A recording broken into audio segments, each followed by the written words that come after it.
To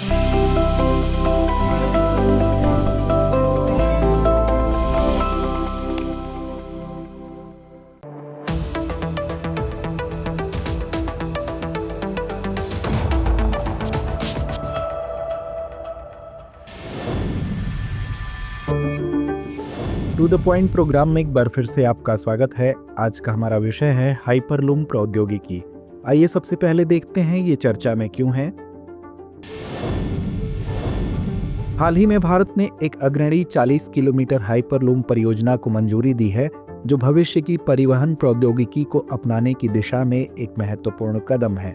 यह परियोजना, जिसे भारतीय रेलवे मंत्रालय द्वारा नेतृत्व किया जा रहा है, भारत को अगली पीढ़ी के परिवहन समाधान में अग्रणी स्थान पर स्थापित करेगी। आइए जानते हैं हाइपरलूम परियोजना के बारे में।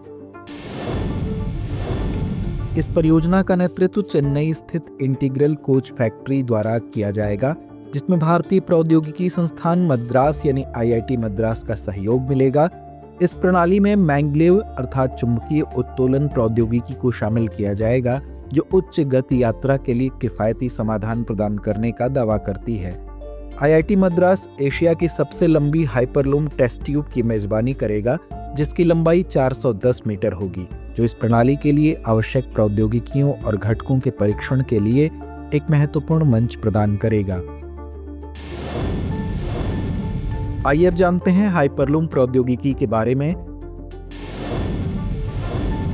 यह एक उच्च गति परिवहन तकनीक है, जिसका उद्देश्य आधुनिक यात्रा में क्रांति लाना है।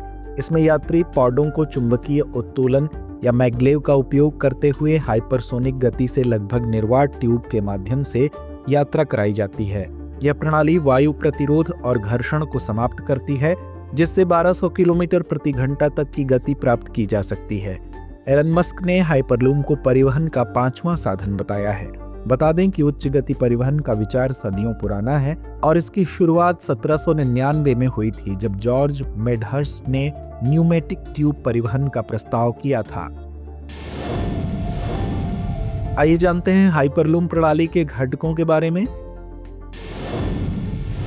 पहला, चुंबकीय उत्तोलन। पॉड्स का उत्तोलन वाहन पर लगे अतिचालक चुंबकों तथा ट्रैक में लगे कुंडलों के बीच परस्पर क्रिया के माध्यम से प्राप्त होता है। यह प्रणाली घर्षण को समाप्त करती है और सुचारू उच्च गति वाली यात्रा की अनुमति देती है। अगला है वैक्यूम सुरंग।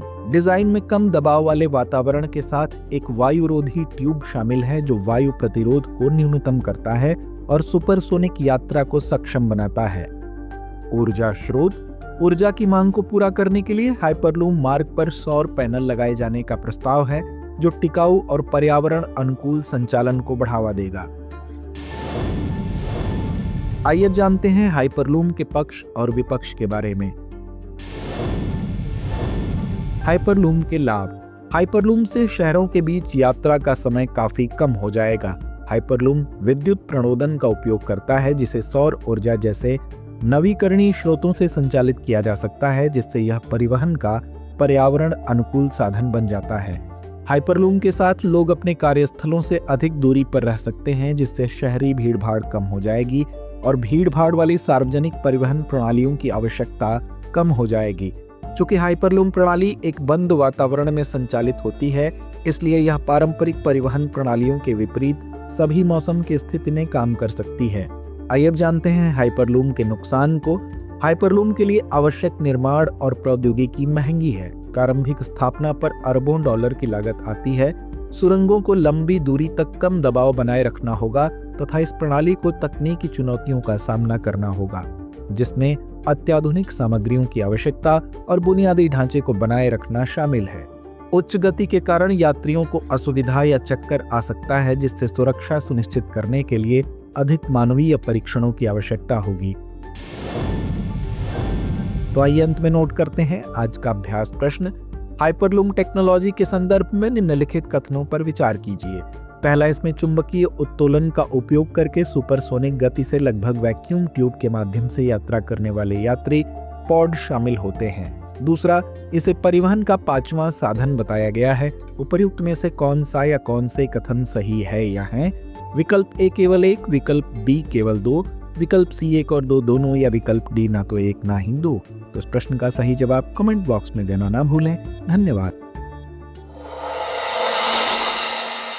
डियर व्यूअर्स, अपने एग्जाम की तैयारी को और बेहतर करने के लिए हमारे चैनल को लाइक, शेयर और सब्सक्राइब करना न भूलें।